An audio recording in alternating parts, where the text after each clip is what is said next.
మనకి నిజంగా అంత టైం ఉండదండి. ఎక్స్‌ట్రీమ్ ఫెమినిజం గురించి ఆలోచించే టైం మీరు ఇందాక అన్నారు కదా, ఇట్లా how you are able to find time అని. సో ఒక స్లాట్స్ అనేవి పెట్టుకున్న దాంట్లో మన స్లాట్లో ఈ ఎక్స్‌ట్రీమ్ ఫెమినిజం ఎవరేం మాట్లాడుతున్నారు అని ఆలోచించి చూసే టైం అసలు మనకు ఉండదు.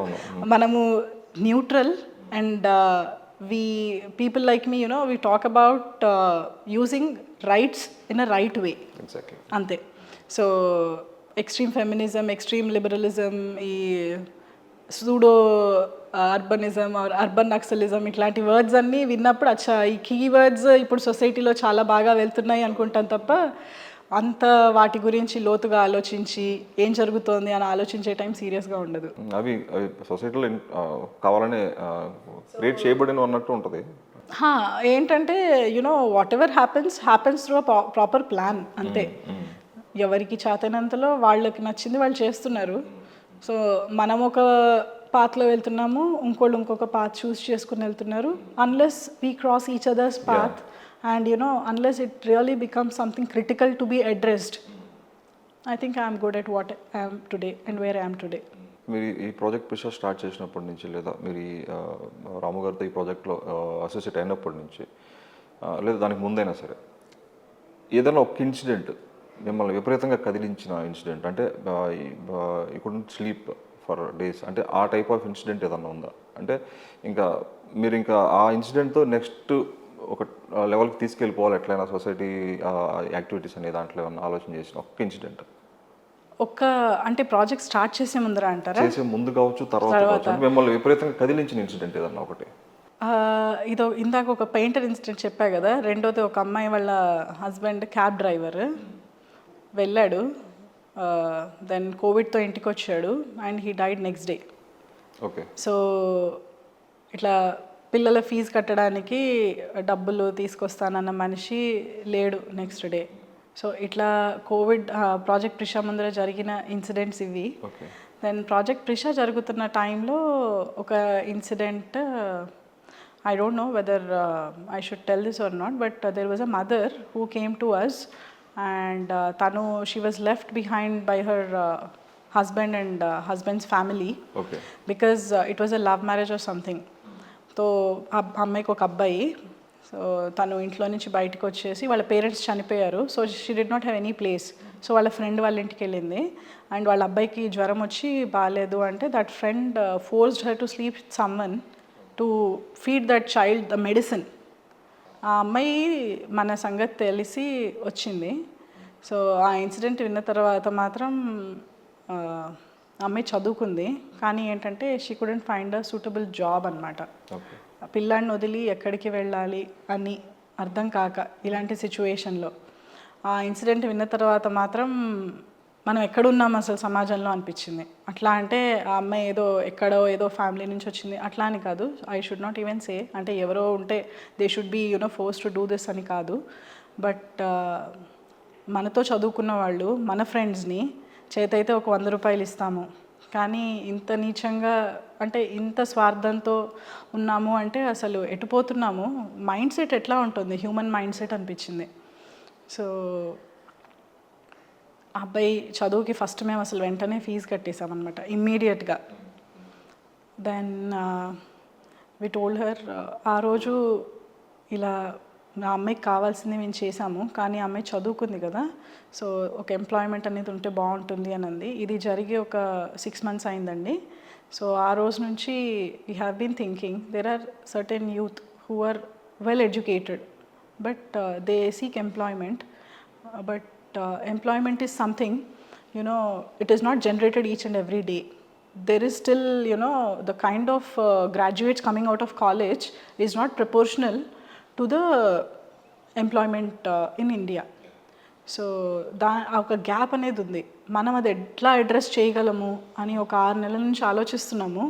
So I think we have set up something now. ఒక థాట్ అనేది మాకు వచ్చింది, అది మేము we are working on that now. So twaralo we'll be coming up with that plan where we'll be addressing the unemployed youth and to generate employment. And ఇప్పటి వరకు మనం ఒక సెగ్మెంట్ వాళ్ళని ఆంటర్ప్రెన్యూర్స్ చేసాము. ఎస్పెషల్లీ ఆంటర్ప్రెన్యూర్షిప్ అంటే ఏంటండి, సొంతగా business అది చిన్నదైనా అవ్వచ్చు, వేల కోట్లలో రన్ చేస్తున్న ఎంపైర్ అయినా అవ్వచ్చు. But when you are self sufficient, you are on your own, they are entrepreneurs. ఒక సెగ్మెంట్ ఆఫ్ లేడీస్ వాళ్ళు ఇంట్లో ఉంటూ మేము ఏం చేయలేము అనుకున్న వాళ్ళు ఇవాళ సొంతంగా టీ స్టాల్స్ నడుపుకుని పక్క వాళ్ళని ఒక రూపాయి అడగకుండా వాళ్ళకి వాళ్ళు they are earning and they are spending. వాళ్ళు they are example for entrepreneurs. So ఒక సెగ్మెంట్ వాళ్ళని ఏమి చేయలేము అనుకున్న వాళ్ళని we were able to make them self sufficient and today they are running their own business. వాళ్ళని మనం చేయగలిగినప్పుడు చదువున్న వాళ్ళు అండ్ ఏదైనా చెయ్యాలి అని ఒక కసి ఉన్నవాళ్ళు, but you know they are not getting the right support. వాళ్ళకి మనము ఇంత చేస్తే దే విల్ ష్యూర్లీ స్టాండ్ అని అనిపించింది. సో మేము next what we are thinking is to come up with a plan where you know next segment educated యూత్ని to make them entrepreneurs. We have designed a plan, we are working on it. Maybe we'll come up in next 1.5 months lo, maybe we'll launch that. So this is your future plan. Project ప్రిషాని next లెవెల్లోకి తీసుకెళ్దాం. అంతే. అది ఒక rice ATM నుంచి start అయిన journey, self sufficient. ఇప్పుడు next ఏంటంటే సెల్ఫ్ సఫిషియంట్ ఒకటే కాదు, సెల్ఫ్ ఎంప్లాయిడ్ ఆంటర్ప్రెన్యూర్స్ ఒక లెవెల్లో. అది మనం ఇట్లా ఫేజెస్ లాగా చూస్తాం కదా, పసిపిల్లలు, ఒక next teenage, next married life అని ఇట్లా అట్లా. సో మా రైస్ ఏటీఎం రాము గారి సంకల్పంతో స్టార్ట్ అయినది కూడా రోజు రోజు it is changing it's phases and it's going to do something very good for society. మీరు ఇందాక అన్నట్లు ఒక్కరితో మొదలైంది కదా ఇది, ఒక థాట్తో మొదలైంది. ఎక్కడో ఒకటి చూసి ఒక రియాక్ట్ అయ్యి ఇప్పుడు రాము గారు రైస్ ఏటీఎం పెట్టాలన్న కాన్సెప్ట్ ఎక్కడో ఆయనకి ఏదో ట్రిగ్గర్ చేసి ఉంటుంది, ఎవరో సఫర్ అవడం చూసి. అక్కడ స్టార్ట్ అయ్యి ఒక్కరితో స్టార్ట్ అయ్యి ఇంత జర్నీ మీరు కూడా అసోసియేట్ అయ్యారు కదా. అవును, చాలా మందిని కలిసి ఉంటారు, చాలా స్టోరీస్ విని ఉంటారు, కొంతమంది దానివల్ల బెనిఫిట్ పొందిన వాళ్ళ లైఫ్ చేంజెస్ చూసుంటారు. ఇన్ని చూస్తున్నప్పుడు ఎగ్జాక్ట్గా ఇప్పటివరకు జర్నీలో ఎట్లా ఉంది మీకు ఆ ఫీలింగ్?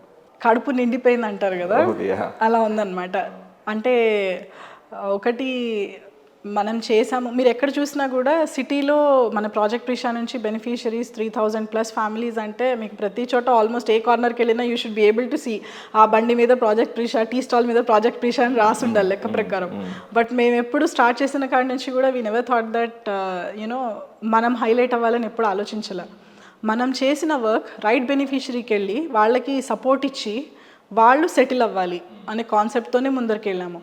సో స్టార్టింగ్లో ఏంటంటే ఇట్లా బాధగా వెళ్ళేవాళ్ళం ఇంటికి, వాళ్ళని సపోర్ట్ చేసిన తర్వాత వాళ్ళు ఇప్పుడు వచ్చి కలిసి ఇట్లా మేము ఇంకోటి స్టార్ట్ చేస్తున్నామమ్మా, ఇద్దరిని ఎంప్లాయ్ చేసుకోబోతున్నాము అని చెప్పినప్పుడు ఆ సాటిస్ఫాక్షన్ అనేది అసలు ఇంకా నథింగ్ కెన్ మ్యాచ్ ఇట్ అనమాట. ఒక 2 ఏళ్ల తర్వాత we'll see this kind of life అని ఎప్పుడూ అనుకోలేదు మేము. అఫ్కోర్స్ ఒకటి if you sow a seed obviously you will see the fruit. But ఏంటంటే ఇదొక ఈ లెవెల్ ఆఫ్ సాటిస్ఫాక్షన్ అనేది ఇంకా ఏంటంటే మమ్మల్ని మోటివేట్ చేస్తుంది. ఇదే ఇంత చేసాము అంటే ఇంకెంత చేయొచ్చు. దట్ ఇప్పుడు ఇందాక మీకు చెప్పిన నెక్స్ట్ కాన్సెప్ట్ కూడా we want to do something for the next segment అన్నది కూడా ఇలా వీళ్ళ నుంచి వచ్చిన మోటివేషనే అనమాట. అరే ఇంతలో ఇంత చేసాము అంటే ఇంత స్కిల్ ఉన్న వాళ్ళకి ఇంత చేయగలిగితే ఇంత స్కిల్ ఉన్న వాళ్ళకి ఇంకెంత చేయొచ్చు అనే, అంటే ఇట్ కీప్స్ ఆన్ మోటివేటింగ్ అస్. చూసారా ఆవిడ ఫోన్ చేసిందా, ఆవిడ ఇట్లా చెప్పింది, యూనో వీ మస్ట్ బీ, ఇది నిజంగా మనకి హ్యాపీయెస్ట్ మూమెంట్ అని ప్రతిదీ కూడా these are the people who keep us motivating అండి. సో అది it actually made me feel that you know there is some meaning for my life. ఇక్కడ వచ్చాను, ఈ జన్మ దొరికింది మనకి, ఏదో ఒకటి పుట్టామా వెళ్ళామా అని కాదు, but you know I was able to do something. And ఏదో పెద్ద ఎత్తులో చేసాము అని కాదు, బట్ రేపు maybe 30 years down the line if I'm not there tomorrow at least 10 మంది గుర్తుపెట్టుకుంటారు కదా మన పేరు. సో అది చాలు, వాళ్ళు గుర్తుపెట్టుకోకపోయినా బట్ స్టిల్ కనీసం వాళ్ళకి మనం చేసాము అన్న సాటిస్ఫాక్షన్తో వీ లీవ్ దిస్ వరల్డ్ కదా, అది చాలు అనిపిస్తుంది. 10 మంది గుర్తుపెట్టుకోవడం కాదండి, 10 తరాలకి ఉంటుంది ఆ ఫ్రూట్స్. 10 తరాలు ఎంజాయ్ చేస్తారు. ఎందుకంటే అంటే ఆ కోవిడ్ టైంలో ఒక ఫ్యామిలీ నష్టపోతే ఆ ఫ్యామిలీ అక్కడితో ఆగిపోతుంది. అవును, ఆ నెక్స్ట్ ఆ చైల్డ్ కనుక చదువుకోకపోతే అలా అక్కడితో ఆగిపోతుంది. సో మీరు చేసిన ఈ హెల్ప్ వల్ల, సపోర్ట్ వల్ల ఏమవుతుందంటే నెక్స్ట్ జనరేషన్స్ కూడా దాని ఇంపాక్ట్ ఉంటుంది. అవును.